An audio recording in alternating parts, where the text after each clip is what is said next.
प्रमाणात ॲग्रेसिव्ह झालेलं मित्रांनो.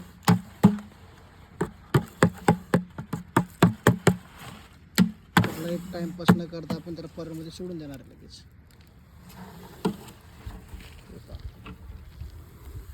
त्याचा रागात चाललेला आहे. आणि या ठिकाणी तो व्यवस्थित राहू शकतो. हे पण झाडावर चिड राहिला.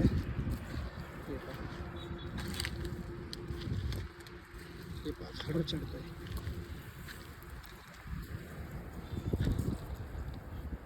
हे पण पूर्ण काटेरी झाड आहे.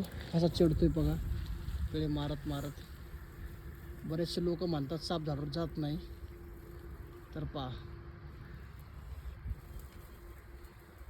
असं छोट्या छोट्या फांदीवरून चढतोय.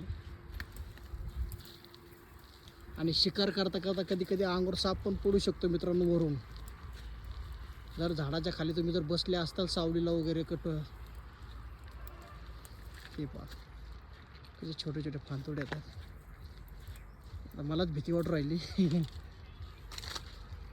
सूर्य पण चमकतो. हे पहा कसं सरळ एकदम व्यवस्थित चढतोय. हे पहा कसं चढलं.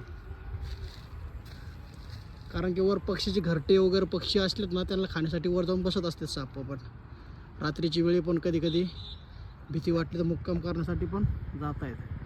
हे पहा आता ह्या झाडावरून त्या झाडावर जाईल, कारण की झाडं चिटकून आहेत त्यामुळं. हे पहा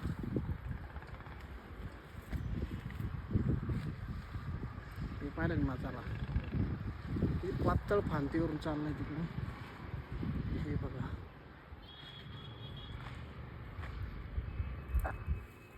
हा आला खाली का. पण पडणार नाही आहे, कारण ते पूर्ण शरीराने येटोळे मारलेले त्याने. त्यासाठी मित्रांनो झाडावर जाताना पण जपून चढत चला. धन्यवाद.